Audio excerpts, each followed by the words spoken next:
What is up, guys? Today we are checking out the Xvive PX system. I've been needing something like this to control my in-ear monitoring system, and they reached out asking if I wanted to review this product and show how I could integrate this in my studio setup as well as my personal recording rig. So with this system, we're supposed to get everything over this really cool Cat 5 connection. We'll get several channels of audio through this controller, and this is where all of the lines are going to be hooked up to my actual system. From the outside, super nice packaging. Everything looks really nice. Back of the box kind of overlays how you might want to route some of that stuff. Here we have a application where we have the power supply, a click track, a kick drum, and the rest of the instruments sent to 3 different channels, which we'll be able to control from the actual unit itself, and the unit will directly connect to my headphones. So this will help give me a little bit more flexibility if I want to hear more of my drums or more of the click track. Inside, we've got a bunch of literature, wireless guitar systems, their wireless microphones, as well as general instructions for the entire mixer. This is a real detailed breakdown of all of the connections and what everything does. So in the box, we have a couple adapters if you need to plug into a 1/4 inch as opposed to an XLR. We have a very long Cat 5 cable to be able to connect the 2 parts of the unit itself. Definitely don't think I've seen one like this that looks like an XLR cable. Here is the actual unit itself. Super nice. It's pretty nice metal construction all around.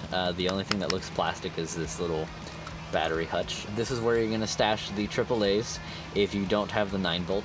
And it's also, if you can see way inside there, those little tabs in there are how you route the actual channels of the audio itself. So we'll kind of dig into that as I get the rig set up and figured out on my end. And then we also have the headphone port where it's going to plug in, as well as the volume pot for adjustments. And that's actually a really nice volume pot. It doesn't just like swing endlessly. It has like a nice little bit of resistance to it. And then here's the switch for the 9-volt or the battery power supply. Either one is fine. And there's also a little LED light to kind of give you an idea of what your battery level is like. Top of the unit, or bottom I guess, is that Cat 5 connector that we're going to use. So we'll pretty much run this cable to here, and it'll just lock in like an XLR, and this will run to this other unit, which is the Magic Box. This is going to be how we connect the 2 and also supply our audio feeds over Cat 5 to our in-ear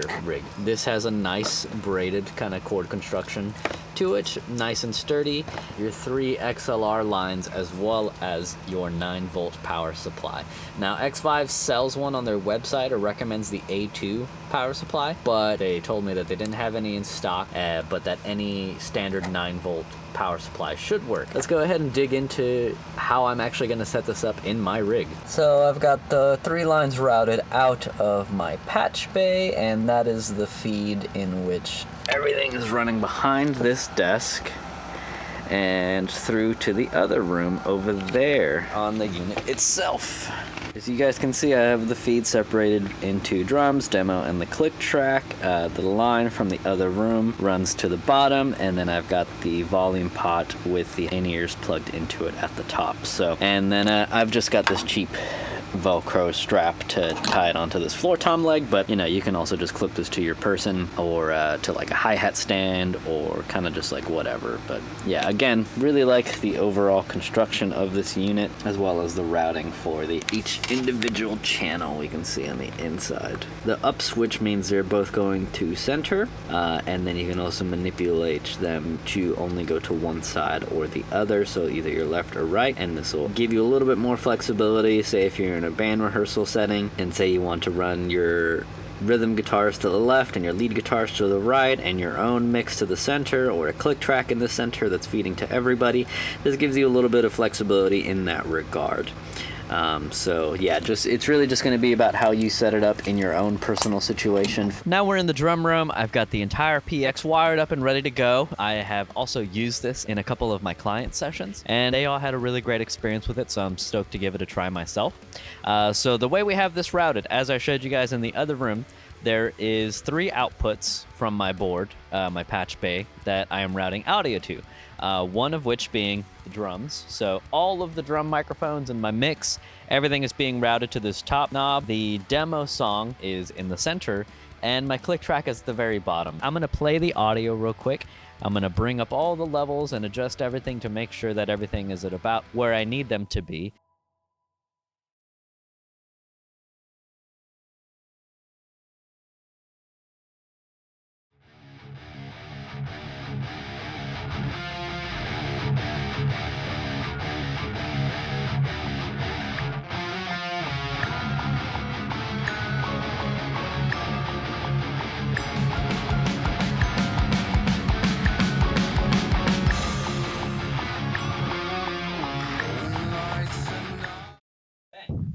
And now I have a personalized mix.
I really am having a great time playing with this.